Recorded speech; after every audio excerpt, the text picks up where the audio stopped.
Thank you, Mr. Speaker. I rise to oppose this motion simply because the matter that is at hand has got many dynamics. And having a look at the committee that has been put together, I don't think that the dynamics will be met with that committee. First of all,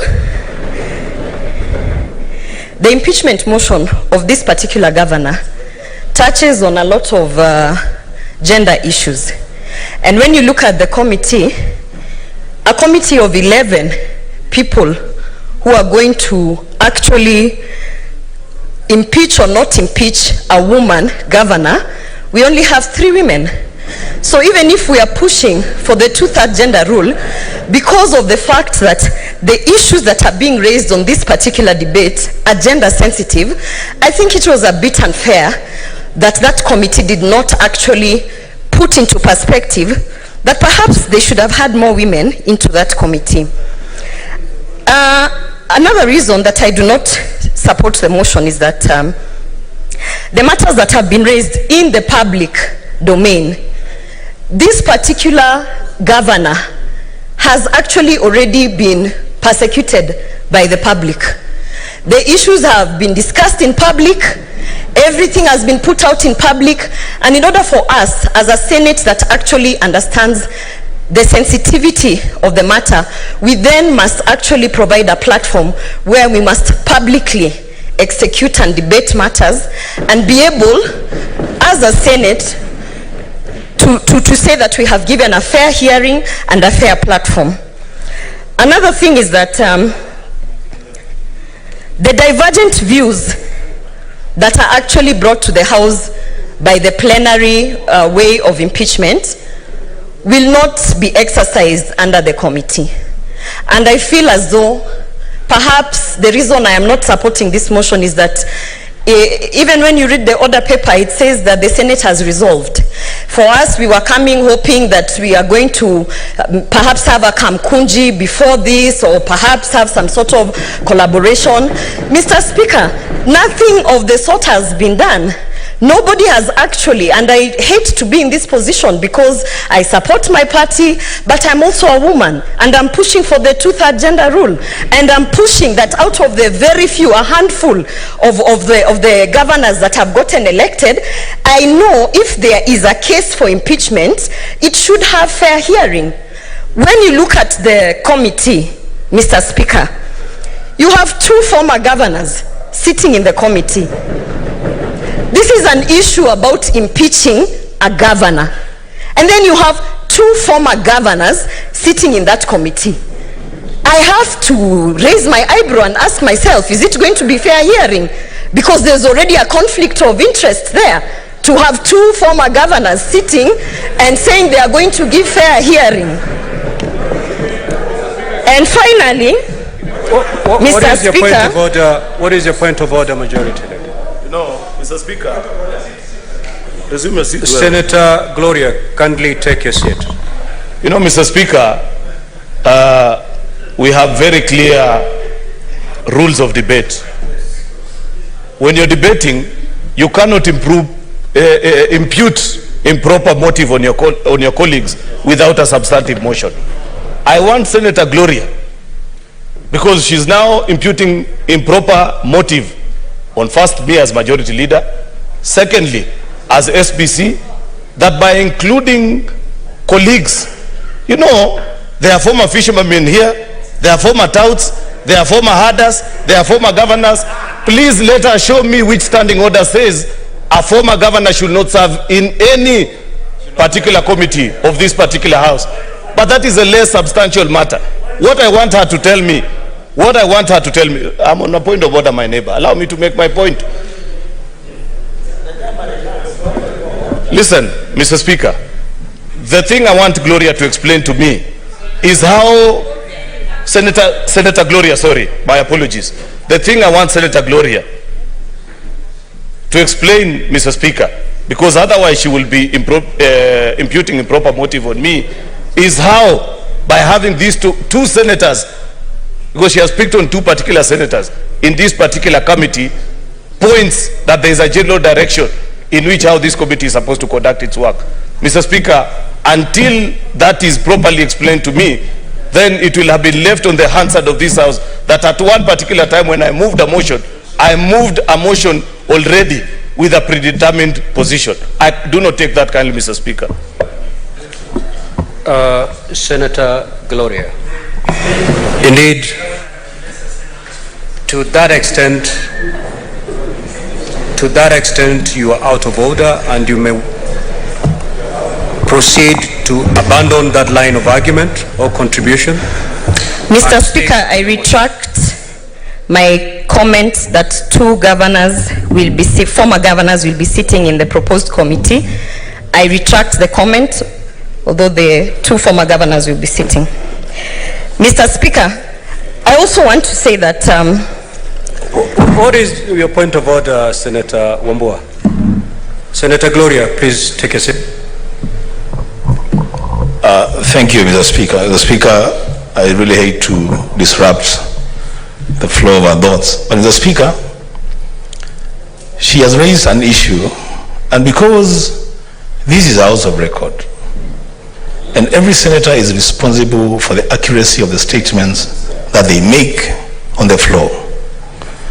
For clarity, Mr. Speaker, both the plenary way and the committee way are public engagements. A wrong impression should not be created here, Mr. Speaker, that if you go the plenary way, it's going to be a sitting in camera. It is a public engagement as much as a plenary way would be a public engagement. Mr. Speaker, for accuracy and for purposes of record, that is important to note. Proceed, Senator Gloria. I hope you've been fully informed. Yes, Mr. Speaker, I've been fully informed. Mr. Speaker, allow me to also put across that you have seen the manner with which this gender, which is the female gender, the women senators, have to fight in this House. To even be called by their title, Senator Gloria, becomes a war in the House. And this is my concern, Mr. Speaker, because when you are actually putting together a committee that is going to consider an issue of impeachment on the basis of gender-sensitive matters that have been brought. And, Mr. Speaker, allow me, because I think you must protect me from the House. As I said, we need protection, Mr. Speaker. I would like to just execute my case, Mr. Speaker. What is the point of order, Senator Sifuna? Mr. Speaker, I listened to you very carefully when you read the charges against the governor. I do not recall any accusation against her based on her gender. I would want to understand where Senator Gloria is getting this impression that somehow the question of the impeachment of the governor of Meru has anything to do with her gender. I think, Mr. Speaker, perhaps for her benefit, you could repeat the charges against her, because I did not hear anything touching on her gender when you read the charges, Mr. Speaker. I thank you. Senator Gloria, I know how passionate you are on gender issues, but please do not bring it up when it's not. Mr. Speaker, I have said. Senator Gloria, can you proceed? And Mr. Speaker, I have said that the matters that are arising in this case are gender sensitive. Gender sensitive. And Mr. Speaker, I honestly would like to invite the House to come for capacity building when it comes to gender mainstreaming. When I say gender sensitive, it means that the issues might appear black and white to the male senators, while in perspective and in a court of law and in an investigative institution or a committee, you can already see that there are senators who might not be able to catch the gender sensitivity of the matter. So my issue is, if indeed we are pushing to go the committee way, which I do not support, because I think that it already disadvantages the subject matter who has already been publicly persecuted by the other gender. And I think we should really try to ask ourselves, we only have 5 elected governors. And out of these elected governors who are women, we are actually putting together an 11-member committee that is constituted of only 3 senators. Can we at least then get a 50-50 of that committee? And if not, can we at least find a way to ensure that the gender-sensitive matters that keep reappearing on this impeachment, because, Mr. Speaker, I know I'm guided, I'm not supposed to talk on the issues, but there are gender-sensitive matters, including the issue of the office of the first husband. That is a gender-sensitive matter. And we have to have a committee which we, as other senators, actually believe and trust that they will execute these matters with that awareness of the gender sensitivity. Because we know that it is a fact, that it is the first time we're even experiencing the office of a first husband in this public nature.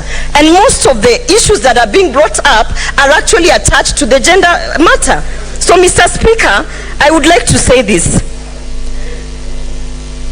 It is improper, and perhaps I would say morally improper, that a select few members come together and put together an 11-member committee without holding a kamkunji of any sort, without actually trying to talk to the senators and say, this is the weight of the matter, get divergent views. And Mr. Speaker, we come to the floor of the House, we are thinking we are coming to execute our duties, and we are being told under the order paper that the Senate has already resolved to put an 11-member committee. So I oppose this motion. And I want to urge my fellow women senators, because there's a saying that says, first they come for the Jews, and then they come for who. By the time they come for you, there's no one to fight for you.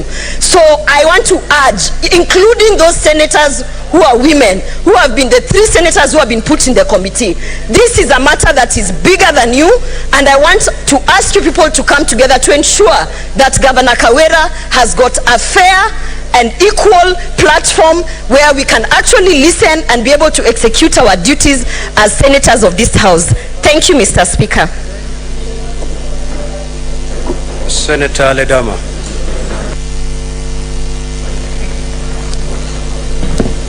Mr. Speaker, thank you. Mr. Speaker, I rise to support this motion on the following reasons. One, I empathize with my colleague who just left, Senator Gloria. And Senator Gloria, let me go on record as a person who respects women, because all my